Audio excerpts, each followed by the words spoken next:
While the First Amendment provides robust protection for speech, it is crucial to understand that this protection is not absolute. Recall from our previous module that when the government attempts to restrict speech based on its content, the court applies the demanding standard of strict scrutiny. This means the restriction must serve a compelling government interest and be narrowly tailored to achieve that interest.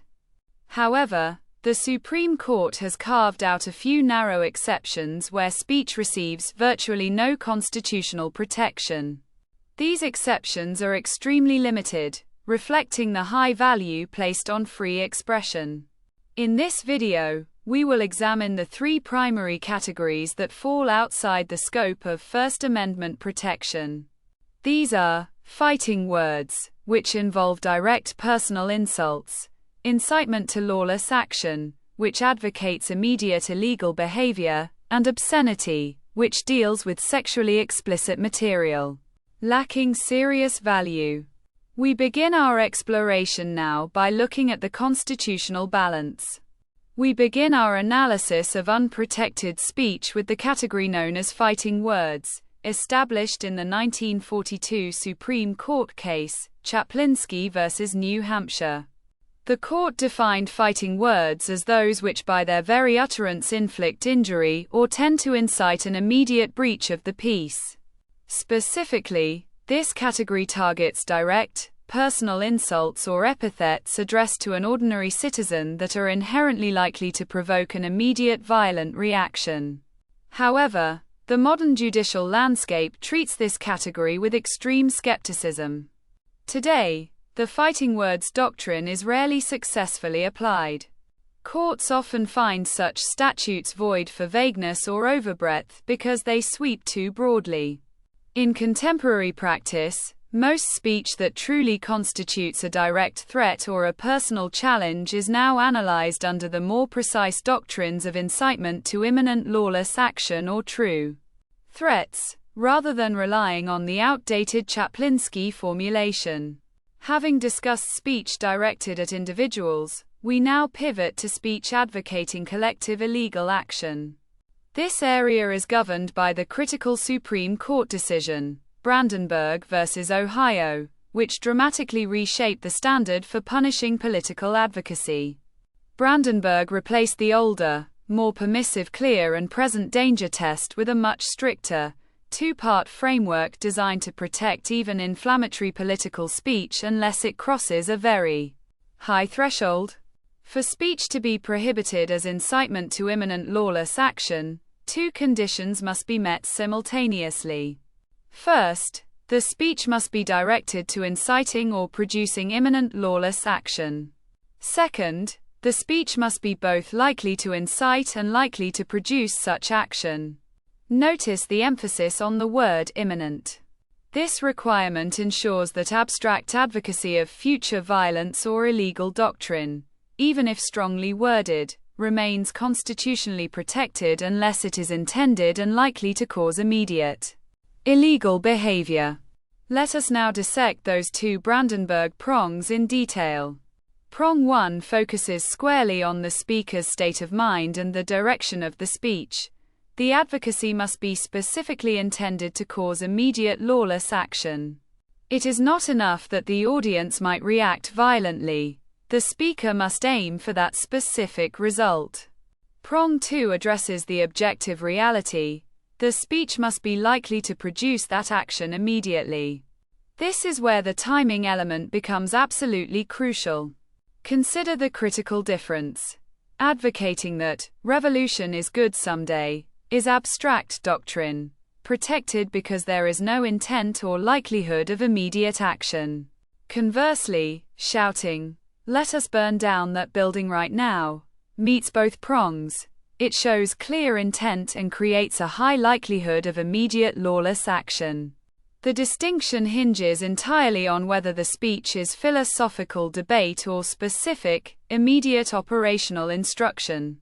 We have just analyzed incitement, which prohibits speech based on the immediate danger it poses. Now, we transition to obscenity, which represents a fundamentally different type of unprotected speech. Unlike incitement, Obscenity is a content-based regulation that relies heavily on local community standards, not the imminence of violence. The controlling framework for determining obscenity today comes from the Supreme Court's decision in Miller v. California, which significantly modified the earlier Roth test.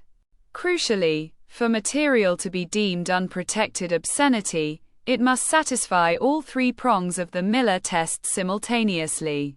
If it fails even one prong, the speech remains constitutionally protected. These three prongs are: first, the material, taken as a whole, must appeal to the prurient interest. Second, it must depict or describe sexual conduct in a patently offensive way, as defined by applicable state law. And third, the material must lack serious literary, artistic, political, or scientific value, often referred to as the lapse test. We now delve into the specifics of the first two prongs of the Miller test, both of which hinge critically on local context. Prong 1 requires that the material, when viewed as a whole, appeals to the prurient interest. This is not judged by a national standard, but rather by the contemporary community standards where the material is being judged. What one community finds morbidly curious, another might find commonplace. Next, Prong 2 demands that the material depicts or describes sexual conduct in a patently offensive manner. Crucially, this offensiveness must be judged according to what is specifically defined as offensive by the applicable state law. The key takeaway here is the reliance on local standards for both prongs 1 and 2. This means that material deemed obscene in a conservative jurisdiction might be perfectly legal in a more liberal one, because the definition of prurient interest and patent offensiveness is geographically variable. We will examine the national standard applied to the third prong next. We now turn to the third and final prong of the Miller test, which provides a critical check against local majorities suppressing works of merit. This prong requires that the material, taken as a whole, must lack serious literary, artistic, political, or scientific value. This is often referred to as the lapse test. Unlike the first two prongs, which relied on variable community standards, this third prong is judged by a uniform, national standard. The Supreme Court mandates that if the work possesses any serious value in any of these four areas, it cannot be deemed obscene, regardless of how offensive or prurient the local community finds it.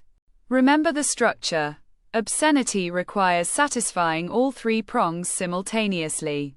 If the material passes the lapse test, meaning it possesses serious value, it fails the third prong, and the speech is therefore constitutionally protected. Failure on any single prong, whether local or national, saves the speech from being classified as unprotected obscenity.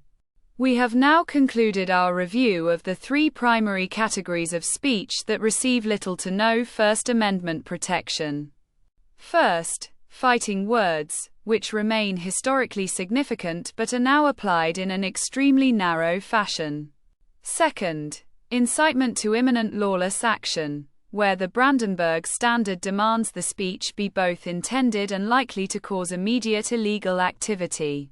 Third, obscenity, which requires satisfying all three prongs of the Miller test, including the national standard lapse prong we just discussed. Remember, these exceptions are few and far between. With these narrow exceptions covered, we conclude this module on unprotected speech. Next, we will pivot to another critical area of content regulation where the First Amendment offers protection, but subject to specific balancing tests. We will explore defamation and commercial speech.